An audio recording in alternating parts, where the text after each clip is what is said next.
No Jumper, coolest podcast in the world. Ginger Banks, how you doing? I'm doing good. Yeah. We were just talking about how you would feel, hypothetically, if you found out that your dad had a bunch of private snaps that he was paying for. As long as it's not my private snap, I don't give a fuck. Please, Right, which I think is fair. masturbate, pay to porn, pay for your porn, not mine. Right. Please. The dad thing actually always comes up. Maybe we should just tackle that out the gate. Like, what's your relationship with your father? Not the best. Because of your job or just in general? I mean, it definitely did not improve when he found out about my job because my sister is also a cam model, so it's kind of like a 1-2 punch. Funny enough, it was on Father's Day. It's That he Father's Day found tomorrow. out? Yeah, like I don't see him that much, so it was either tell him on Father's Day or wait until Christmas. Whoa. Because So- how long have you been doing it? 9 years now. You've been doing it for 9 years, but he just found out about it? I think it was kind of one of those things where you just don't want to ask the question, like, how the fuck is my daughter living in the nicest apartment? And But did he say something? Like, did he No. see something? Like, how do you know that he knows? I told him, I said, Oh, I'm a okay. cam model and my sister does it too. And his initial response was that he convinced himself my boyfriend was forcing me to do it. Oh my God. There's no way my baby girl, there's no way my baby girl could do this on her own.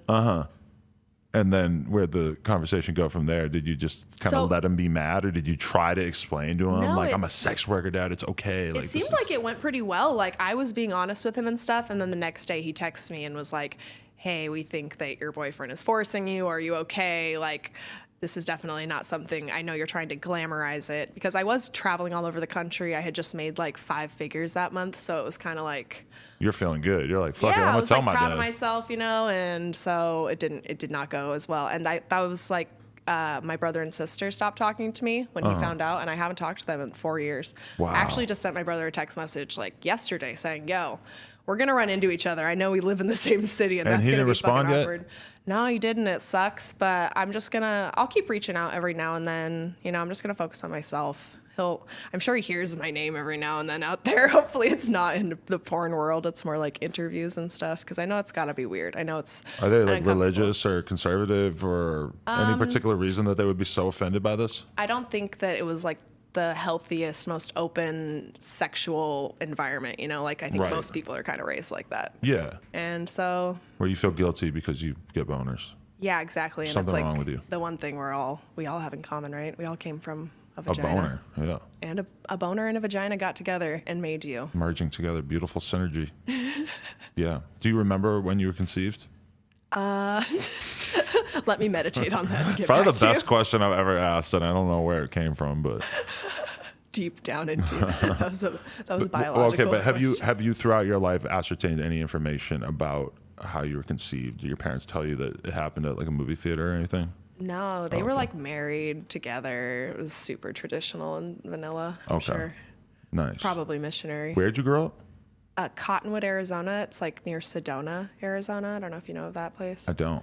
Sedona's really beautiful. It's like the Grand Canyon, but like up. So instead Okay. of like a giant hole, it's like a bunch of really giant, cool looking red mountain ranges. Oh, okay. So, if you're into psychedelics, Right. go check it out. I will. I will go there and I'll take the ayahuasca that I have in my pocket right now. I'm actually microdosing Kush today. House weed pre-roll. Is this what you guys are smoking? Can you microdose that? Nah, I'm big dosing it, in fact. Yeah, no, we smoked some THCA crystals before I came here. Did you? What are those like exactly? It's just, I've been smoking out of the Puffco thingy, so like it seems like that leaves the least amount of residue when I'm okay. done. So it seems the cleanest. I'm a you know? blunt smoker. I'll smoke whatever's put in front of me. Oh, okay. As long as it's weed. Have you always been like that? No, I started when I was Smoking since 19, you're so an it's been infant? about Yeah. just right out of the Imagine you just Mom. born and your parents just pass you the blood like from Roll day it one. up. You just how long you been smoking? Just forever. pass the Dutchie to the baby. One time. So when you were 19 though, you got turned out on Kush. Yeah, I started going to Arizona State and gateway drug. No, just weed. It's mostly weed. Light beer and Kush. Yeah, exactly. Fucking Coors Light. You have pretty traditional high school experience, or what was that all like for you? Yeah, I was a cheerleader. Ooh. So, cheerleading, football. I was in drama also. So I guess I was kind of weird. You were just doing it all? Yeah, I mean, I do what I like. I liked getting attention from people for being a cheerleader, and acting is fun. Right. I consider myself a sexual performance artist now. Was there any indication during your high school years that you had any sort of likelihood of getting into the sex worker world? I definitely was sending around a lot of nudes. Oh, but you weren't in high getting school. banged out by the whole basketball team like Tiana Trump told us? No, like I lived in a really small town, and I saw basketball team, I saw unfortunately. How they do just treat sexual girls like shit, man. So I waited until college to slut it up. I remember when I was did. 13 that there was a huge scandal because one of the girls got fingered. I was just thinking everybody was the just talking exact about same it. thing in middle school and like freshman year of high school. Like, Right. the devil fucking entered her or something. Yeah, like people were talking about her like she is just the biggest sinner of all time because she got fingered by this dude that we knew who was like a year and a half older. Exactly. And Crazy. like everybody who was saying that, like they were just jealous or upset or that they weren't getting any action. We were talking usually. about this the other day too, that it was crazy. Like I remember when I was like 13 that like the hottest girls that I was going to school with that I thought were hot, they were getting picked up by dudes with cars after school.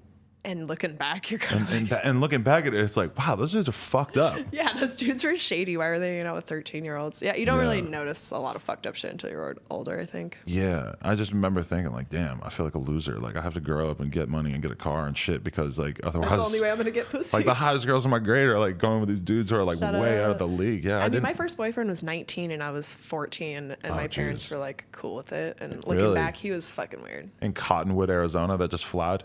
Yeah, Is it Cottonwood? yeah, Okay, Cottonwood, next to Cornville. Really? Legit. Holy shit! You should have been born in Cornville. That's It a was better a story. fucking yeah. It was it's a very rural place. I mean, there's good and bad people everywhere, so there's great people out there. No, definitely, yeah. But when I look back at like where I grew up in New Hampshire, it feels like most of the people who really had something to offer were quite likely to get out of there as soon as they had a chance. You know. Yeah, I'm really lucky I went to college. That's definitely a life-changing move. See, there you go. Yeah, you start to meet all these people from different places. If you just stay where you grew up, it's gonna be so God. hard to break out of that box. Yeah, I've definitely, I don't know, I've grown a lot as a person in the past 10 years and then mostly in the past year. So it's good. I like being an adult. I like growing up. I don't know why there's so much fucking shame and stigma around getting older. No, yeah, I think actually, dope. I mean, there's a lot of romance attached to the idea of being young, but I definitely think I'm way happier as I get older, and I think it's way easier to be at ease as you get older. I think that when you're really young, it's easy to romanticize those days, but when I think about my teenage years, when I think about my early 20s and stuff, there's a lot of like anxiety, a lot of not knowing what the fuck I was doing, a lot of like real existential dread and just like trying to figure shit out. Whereas like now I'm older, I feel so much more at peace, feeling Yeah. like I've actually kind of figured out who I am in so many ways. Yeah, and like not giving a fuck what other people think is like essential to living a happy life, I think. Facts. You know, surround yourself with people whose opinions you care about, care about their opinions, because especially in like the world we are in, you're going to listen to like thousands of people, drive yourself crazy. Oh yeah, it's so easy to get sucked into that Twitter succubus of Oh my hate. God. Yeah. I know spending a 1 week away from Twitter is like a fucking mental health. Like you need it. You really do need it. Sometimes I think that if I were to unfollow all the political accounts that I follow on Twitter, that my happiness level would go up a little bit because there's an extent to which I just know about. So and I've just become addicted to just reading about other people being offended by shit. And in almost all of the cases, I am not that offended, or in some cases, I can see it as offensive, but I'm just like way less offended than the person who's offended. But I mean, it's just like a constant flow of things. Like YG did this video where he dressed up in like a sombrero and it's like a Mexican type song and shit. And the first thing that like shocked me was like, wow, like I haven't seen anybody offended by this yet.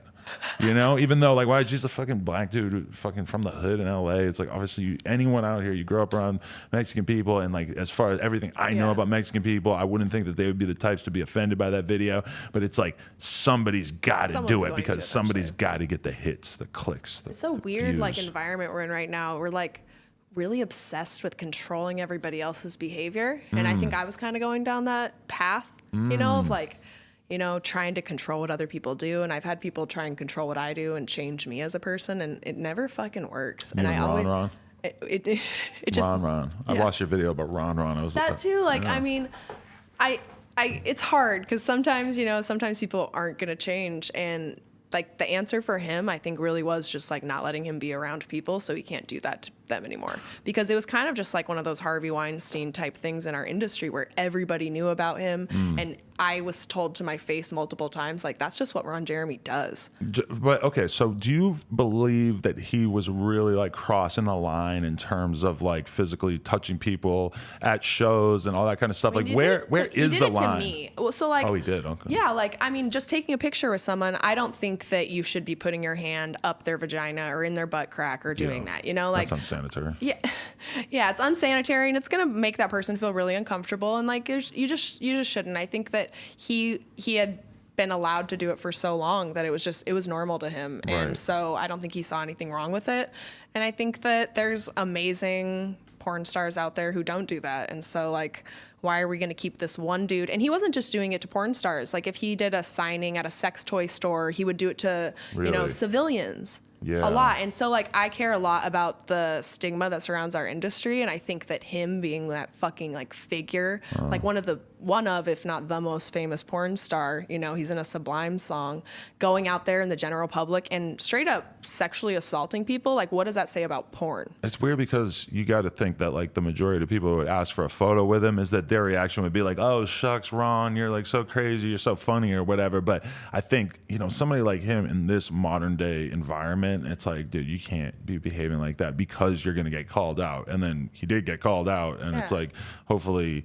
I would think that he's probably had to have been scared straight by the response he got, I was right? told that. So I made that YouTube video. I was told by someone that they sat him down and made him watch the YouTube video. And there's, sexual assault, I believe, is happening in that. And he was saying, I don't think anything's wrong. And so they couldn't guarantee that if they had him at expos in the future, that he would not do it anymore. And so that's still like, I think that's the consensus right now, is that he still doesn't think he did anything wrong. And I think that we got to give people the ability to change, but if they're going to blatantly be like, nah, I'm not fucking doing anything wrong, like, Right. yo, give me another pussy, I'm going to grab it, even if she doesn't want me to, like, then you're kind of liable as an expo, as a convention, to have him there, But if you know. Does he still show up at the events and the expos I'm like and the stuff? Ron Jeremy police, so apparently, no, I'm not. I don't want to be that, but anytime he gets a job, people like want to tag me.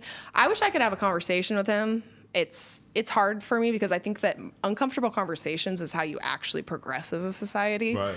And now, as I'm fucking a lot older, that was 3 years ago, maybe I would ask to have a conversation with him first before I would make that video. And that's always my approach now, is to have an uncomfortable conversation. If I have the ability to talk with that person, try and talk with them, or have the people close with them that they respect, maybe see where these other people are coming from. But I think that because I try and think about where the things that I've changed my opinion on and how people got me to change my opinion and the process they went through. And it was never trying to control me and force me to do something. It was always getting me to realize on my own, maybe I don't want to do that, or maybe that thing that I'm thinking is wrong, or my opinion is. Yeah, I mean, it can be tough these days because so many people like want to live in their own like sort of isolated bubble where they don't have Totally. to have conversations with people on other sides. And there's so many people that they don't really feel the need to like, why even bother to like try to find common ground between Yeah. people when you could easily just like ignore them or shut them out. Yeah, it's kind of it's a weird decision, I guess. Yeah, I'm lucky to be able to have conversations with people like this, though. So I try to use that privilege, dare I say, to like change things in that regard, rather than just going to Twitter, which I know that some people do that because they really feel like they have no other option. But I feel like your life being obsessed with that your whole life, like, what do you? I don't know. It seems like you're not really living your life for yourself. And so I'm trying to live my life for myself and change things that way, not like being obsessed over other people's behavior. Right. Do you, yeah, because I was kind of surprised when I heard that you wanted to be on the podcast, just because I feel like I've had a lot of shit said about me, and I've definitely like I've said things in the past that I like completely regret and everything. There's obviously a whole lot of different you're a human, degrees and and, like, levels to it. Don't we all forget that we're all human? And I've been put in positions and things have been said about me that are terrible. Like literally tweets are going out about me that say I let someone get raped on set for clout. That I was one saw of a the YouTube last video things. about this. Yeah, and I don't think that's what happened. My perspective is something totally different, and I think there's a difference between predators going out there and intentionally violating the consent of people, and it unintentionally happening when people can still get hurt that way. I think it's important to realize people can still get hurt even if it was unintentional. And you need to be able to let that person apologize and admit that mistake. And we're not creating that environment. Right. You know, like we're creating an environment where people are never going to admit that they did anything wrong. And so I think it's really important to distinguish between those two things, because I've done things in the past that I regret, you know, and so I think it's we just can't. You got to talk to people one-on-one. You got to see them as a human, and I'm not going to believe anything I read online without talking to the person first or without doing more research as much as I can. That's what's up. Yeah, what do you think is like the state of sort of like the level of respect on the average porn set? Because I feel like that is one thing that's kind of in the news a lot lately. I was just seeing that, like, is it kink.com is like instituting like a consent contract where you sort of have to like fill out everything that you're comfortable with, and you establish all these different boundaries so that even if you're like not able to speak at that moment on camera, that you're able to still like indicate that you want it to stop or whatever. What's the state of affairs in that regard, do you think? I think a lot of people have been talking about how it's improving a lot drastically in the industry. Like consent talks or having consent talks wasn't even like a thing that people even wanted to talk about. And Kink is one of the companies, I guess they've been doing it for a while, but they just released their protocols to every other studio to be like, this is what we do. Emulate us. You know, we want everything to be as safe as possible, because even with all of the protocols that Kink takes, I do believe there have been instances where people have felt that their consent has been violated on set. And I think it's important to remember that we're dealing with humans, we're dealing with a lot of people and their emotions. And I think always talking to the person right away when something happens is important. Because I do, like I said, I think there's a difference if someone does it intentionally and someone doesn't do it intentionally. And I think, especially on a porn set, it's very dangerous because we're performers and we're trying to put on a good show. And so like that also blurs the consent lines. Like, oh, I was being uncomfortable. I was uncomfortable the whole time, but I was putting on a performance. Right. You know, how is your scene partner supposed to know that they were hurting you? Yeah. Like, I don't want to hurt anybody. So that's why more communication is just always better. Always more communication. Would you say that your average scene that you think that everything's on the up and up in terms of like how everything operates in terms of like between the male and female talent? Is it often that you feel like there's some kind of line that's like violated, or some way that seems obvious to you that things could work better? So I had one instance with the director where he touched us when I'm pretty sure he knew he wasn't supposed to touch us. Right, okay. And so, but other than that, I think it's been generally a good experience. And I think we're growing and learning as an industry and as a fucking society. Right. Like, I remember after this whole Me Too movement happened, I called a girl from college and I was like, yo, I'm sorry. Remember when we were all at a party that one time and everybody was like telling me to kiss you and you really didn't want to kiss me and I got on top of you and I kissed you? Like, I'm sorry. That was fucked up. And she was like, yeah, yeah, I was a little uncomfortable, but I don't really remember it. Like, it didn't make me that upset. But I think like things like that should be more common, and we should be able to talk about and recognize, like, I was just doing that because I wanted all the dudes to think I was cool. Like, you know, like, let's talk about that shit. Right. Damn, it is crazy as fuck these days too, because like, all right, I heard about some shit with this chick who like got her whole TV show canceled because she got drunk at an after party for the TV show, and basically it was like drunk and like grabbed like a girl who was working on the show and told her like, I want to eat your pussy. That's all she says. I want to eat your pussy, when she's drunk, to another girl, and the other girl, like, I don't think she conceivably could have felt like she was being threatened, or as if there was any chance that this girl was actually going to try to like eat her pussy by force. But still, that girl knew the fucking game, and she goes to the fucking network and rats her out, and boom, she gets like $1 million settlement, and the fucking chick gets their show canceled. Well, like, people don't want to have uncomfortable conversations. Well, that's a lot easier. It benefits her more than to go to her and be like, look, what you said made me uncomfortable. I didn't like it when you said that to me. Right. I mean, people just don't want to do that. And the internet makes that even easier. Right. And I get it at the same time, like, because obviously. And when you're drunk, like, it doesn't make it okay, but like, we need to understand the situations around this. I think we are creating a better environment where we should be able to talk about these things. Definitely. We should be able to talk about these things. And I refuse to be part of just like internet pylons. I feel like until you're like at the receiving end of one of those, Yeah. you really don't understand. And even if someone does something super fucked up, if they say something that I really don't agree with, honestly, I will reach out to them because I'm scared that they're, especially in porn, like we're kind of ostracized from a lot of society. And I don't want people to feel ostracized from like maybe their last community that they feel like they can be a part of. Right. And so I don't know.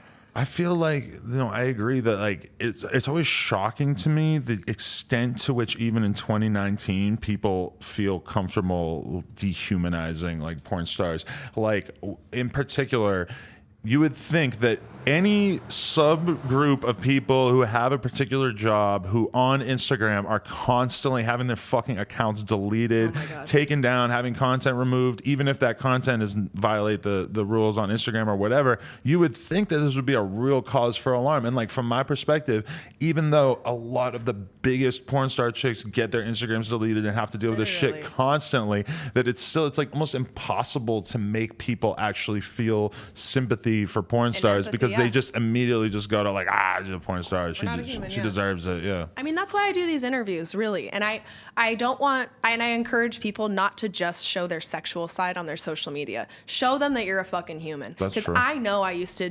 dehumanize or objectify myself in a way. If I'm only posting pictures of my pussy and I'm not showing pictures of like my dog and all these other things, they're gonna think of me less of as a human. Right. And whether or not like it takes two, like, and I think my message should be now like to sex workers, like, who gives a fuck? The more confident and amazing and beautiful you are as a human, that's how you're going to change people's minds the best way. Because I put so much emphasis on caring about like the stigma that surrounds our industry. But I mean, I really care more about empowering sex workers.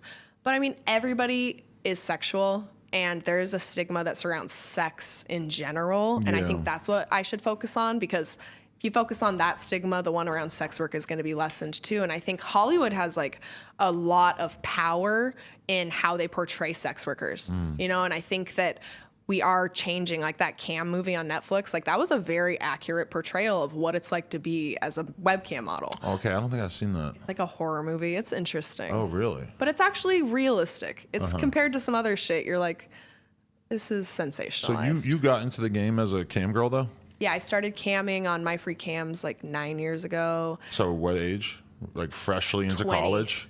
Yeah, I had just turned 20. And what was it like? You didn't want to go get a job at Walgreens, so you were like, "Fuck it, I'm about to." Yeah, I think I had lost my scholarship because I had a full ride to ASU. Why, and so, why'd you lose it? Because I was lazy and I was smoking weed. Okay, Straight respect, up. much respect. Yeah. I was lazy and I was smoking a lot of weed, and I was fucking around on Chat Roulette and like Stickam and all those other websites. I was just doing shit for attention, and I was like, you know, those little advertisements that would pop up in the corner on tube sites. I was like, Yeah. I could be that girl. I could do that. Like, I'm already doing it for free. Why Right. wouldn't I do it and Were you get paid thoughting for around it? quite a bit your first 2 years of college? No, I had a boyfriend from college, and then I got another boyfriend. But so when I tried to break up with him and he wouldn't let me, that's when my thoughting started, because I was like, I'm not going to regret being with this person my whole life. So I just cheated on him a lot. Right. And how was that? It was a good time at It was fun. college. Yeah, in college, It's like a ASU. little fishbowl though. It didn't get back to him. So much sex. No, that is why I stopped, So because much eventually sex. it got back to him. One of his frat bros knew Oh, for real? someone that I was fucking, yeah. Okay. Damn. Okay. And so he found out, he and was so I heartbroken? just, yeah, I was really sad, and so like I think I kept doing it for a little bit longer, and then I stopped eventually. You have a boyfriend now though? No, I'm single. I left him. We were together for like 8 years, and I just left him like a couple years ago to start doing porn and working with other people.